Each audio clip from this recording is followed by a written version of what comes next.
Sponsor of the Republican leader's Offshore Production and Safety Act, S-953. And I have to say that it's a breath of fresh air to be discussing a substantive energy policy proposal. Last week in the Senate Finance Committee and yesterday on the Senate floor, we witnessed a cynical charade as some of my colleagues attempted to exploit high gas prices and as an excuse to once again raise taxes. It's no secret that the liberals in Congress have an answer to every problem, but unfortunately it's been the same answer for every problem. Whether the problem is health care costs, out-of-control spending, unemployment, or high gas prices, their answer in every case is to raise taxes. The American people have caught on to the uninspired monotony of that particular message. And in the last election, they sent us their own message. Enough with the spending and enough with the taxing. Apparently, though, that message was not loud enough or clear enough because the worn-out big government approach remains the only option being offered up by my friends on the other side. Americans are fed up with lame excuses to expand the size of government. What Americans want, need, and deserve are real solutions to real problems. And those problems are real. High gas prices are an indicator of a much deeper problem facing our nation's energy security. It's a problem that runs deep, but it's not too difficult to understand. Our problem is a president who would rather buy foreign oil than produce it here in America. In fact, he not only wants to buy foreign oil, he's willing to subsidize it. These are Brazilian workers, Brazilian oil workers. I hope Americans were watching the news as President Obama handed over more than $2 billion to Brazil's government-owned oil company to produce Brazilian oil. That was a nice gesture, I'm sure. But why aren't we spending it here at home? And why aren't we able to drill here at home? Why aren't we the third largest drilling or oil producer in the world able to go after our own oil to bring these prices down? Well, liberals just spent this last week calling basic tax deductions for American companies, quote, subsidies, unquote. Funny thing, because those same liberals appear to have no problem with this gigantic handout of taxpayer dollars to a foreign competitor. Now, I like Brazil, and I'm happy that they're doing as well as they are. So this is not a knock at Brazil, but it's basically a criticism of our president for giving $2 billion to help them with their oil exploration, when they seem to be doing just fine by themselves. At least I'm assuming that the liberals have no problem with it because they have been deathly silent on this subject during this entire debate. So I hope Americans were watching, because that was their money our president was sending out of our country, out of our economy, and out of the reach of tens of thousands of unemployed American energy workers who this administration has helped to put out of work.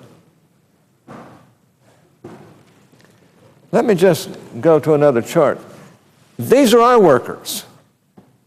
These guys are out of work. These men and women who can develop our own oil are out of work because of this administration. We all know about the president's artificially broad moratorium on drilling in the Gulf and how it has devastated that already crippled region. But the president's anti-Midas touch has reached out to kill oil production in other regions of the country as well. Since taking office, President Obama has cut federal energy lease offerings by 67% in the Rockies alone, and a whopping 87% in my own home state of Utah. Is it any wonder we are becoming more dependent on foreign oil? Is it any wonder that our jobless rate remains at historic levels?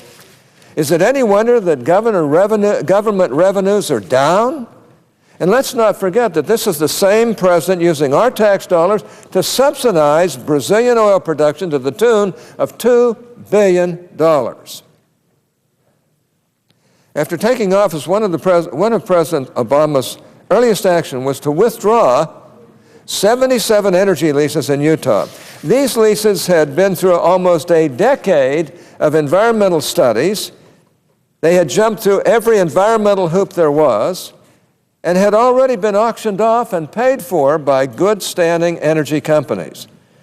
You know we are dealing with a very aggressive anti-energy agenda when you see leases pulled back that have already been paid for.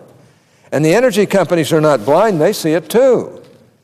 A recent survey of the energy industry in the Rockies tells us the tragic and unnecessary story.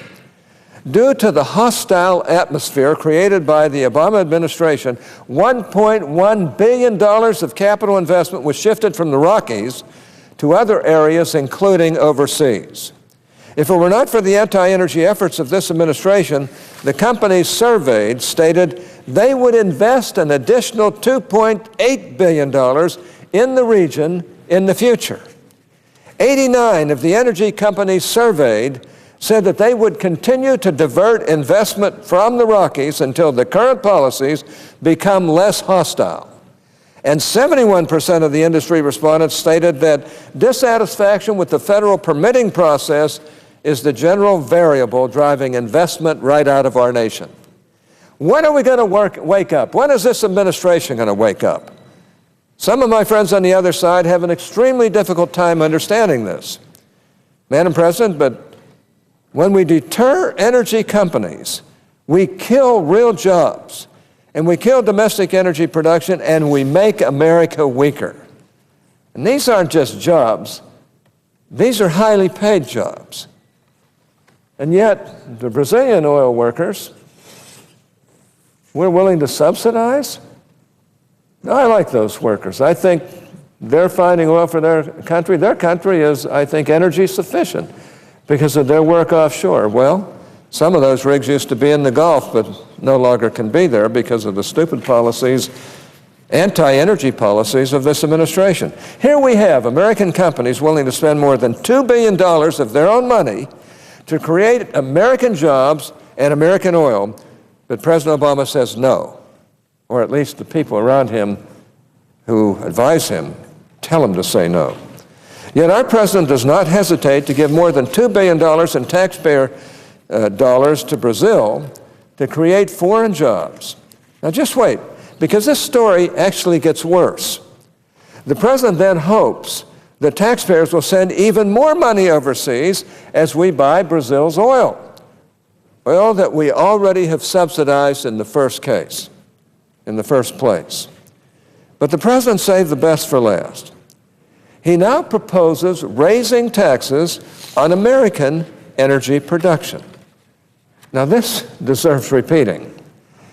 The president says no to American energy companies wanting to use their own profits to make more American jobs and more American oil. But he then gives away taxpayer money to subsidize foreign jobs and create more dependency on foreign oil. And while he's at it, he may as well tax American energy production just for good measure. That's what they want to do to us. It doesn't make sense. Look, I like the president. I personally am a friend of the president. I can't believe that he's doing this on his own. He's got to have these dumbbells down there at the White House feeding him this stuff. But he's bright enough to look through it and see that that doesn't work. Or is it just that their supporters are demanding, that the Democrat supporters are just demanding this type of harm to our country and to our people? Well, I said it twice, and it makes less sense the more I think about it. You know, he may as well tax American energy production just for good measure. The whole farce would be comical if it weren't so incredibly harmful to our nation and our economy and to American families who have dedicated their lives to providing the United States with the domestic oil and gas we so desperately need. Now, I'd like to read an excerpt of a letter I received from Cindy and Bruce of Uintah County, Utah. By the way, an oil-rich county. If we were allowed and got the permit to go out and find it. Cindy and Bruce write, quote, "Our family returned to the Vernal, Utah area. After being absent for 10 years, we realized we loved the area and wanted to be back." Senator has consumed 10 minutes. I would ask unanimous consent that I be permitted to continue. Without objection. Okay, let me start over. Our family returned to the Vernal, Utah area after being absent for 10 years. We realized we loved the area and wanted to be back with our families. And at that point, we decided we wanted to try to do more than just get by in life working for someone else. Since things looked very promising for the oil field industry, we started a small oil field trucking company. We struggled to make all this work and to establish a reputable and trusted company with a good customer base. In February of 2009, as the new presidential administration and new head of the Department of Interior took over, the oil and gas production companies slowed their drilling and production programs drastically. The rapid economic change was shocking. Overnight, we went from being a prospering business to a business that is just hoping we can pay our bills. Our story is not unique. It is the same story for many of our friends, neighbors, and family members. Our lives and the economy here are in shambles.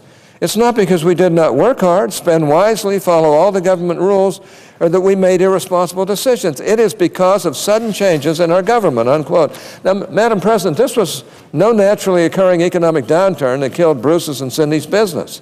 It was hostile government policies intent on slowing domestic energy production on federal lands.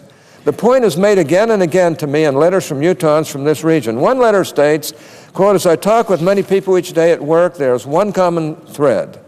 The policies of the current administration have made it a very risky business for companies trying to produce oil in this area. Leases have been canceled, then resold, and then suspended. The confidence of the oil producers has been undermined by these actions. They have lost a lot of money on the bids for these leases," unquote. Now, these experiences are duplicated wherever federal energy leases are offered. I can say that I have never seen a more anti-energy administration than the current one. And all Americans are feeling the pain of President Obama's suicidal energy policies. Well, today we're talking about a real solid energy proposal. It's a proposal that will create American jobs in the Gulf and throughout America's energy industry.